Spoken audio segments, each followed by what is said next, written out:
any part of a substitute is non-germane while the remainder of it is, does this not set the precedent whereby that pretty much any substitute largely germane to the original measure could encompass a number of matters beyond the original scope, and if done as line amendments would subsequently be ruled non-germane? That is not what I said. Actually, I just made a ruling. You asked a question, you had a parliamentary inquiry, and I answered it. The governor's recommendation as a whole is germane, and we will move on. Madam Speaker. Delegate from Shenandoah, Delegate Gilbert. Thank you, Madam Speaker. For further parliamentary inquiry. Delegate Gilbert, you have the floor. Thank you, Madam Speaker.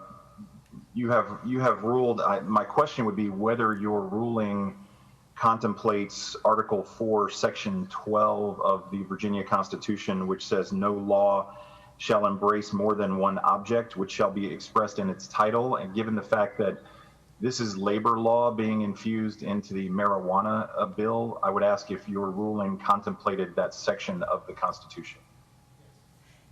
Yes, Delegate Gilbert. Thank you, Madam Speaker. The delegate from Alexandria, Leader Herring.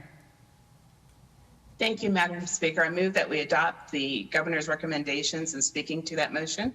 Leader Herring, you have the floor.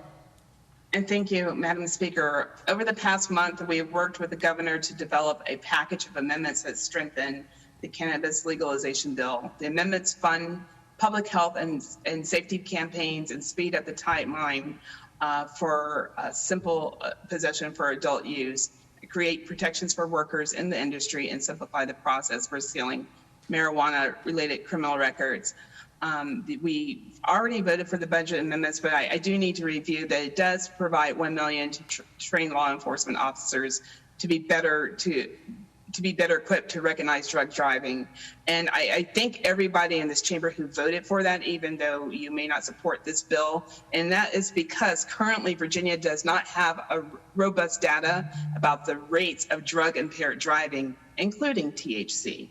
Crashes or traffic stops that do not involve a fatality often yield little to no data about potential drug use. Additional DREs will help Virginia gather more comprehensive data on drug-impaired driving.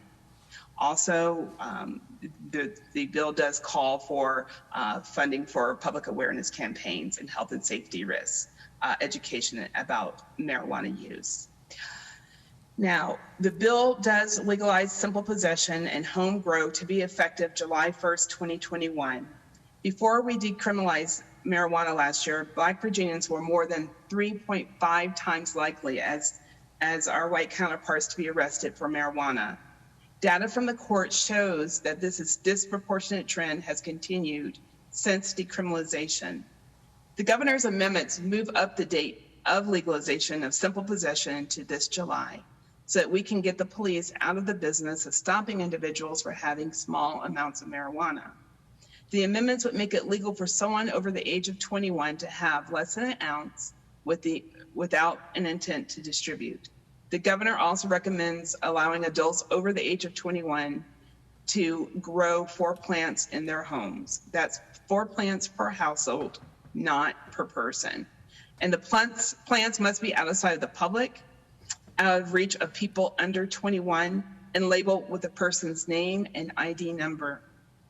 Along with those changes, the amendments make updates to the criminal code to establish public health and safety guardrails. These include prohibiting underage use, possession while driving a vehicle, possession on school grounds, and public consumption.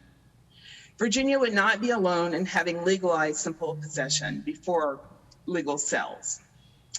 Other states such as Colorado, Vermont, New Jersey, and the past few days, New York, made the same choice. This is because there's a straightforward injustice to punishing people for something we've already agreed should be legal, especially when we know that the punishments are given out inequitably. There are protections for workers. The governor recommends adding language that will ensure that the estimated 11,000 jobs in the industry that will be created will allow Virginians to make a decent living. Specifically, the language allows the Board of the Cannabis Control Authority to revoke a license of the cannabis business if a company refuses to remain neutral regarding any union organizing efforts by employees. doesn't pay a prevailing wage per the United States Department of Labor, or labels more than 10% of the employees designated as independent contractors, except in a case when it is a worker-owned cooperative. The provisions of the bill must be reenacted next year, along with other sections dealing with licensing. Madam Speaker, I apologize for interrupting, but I believe the feed is down. Delegate Mullen? Madam Speaker, I believe the feed is down right now and the public can't hear the leader. The House will be at ease.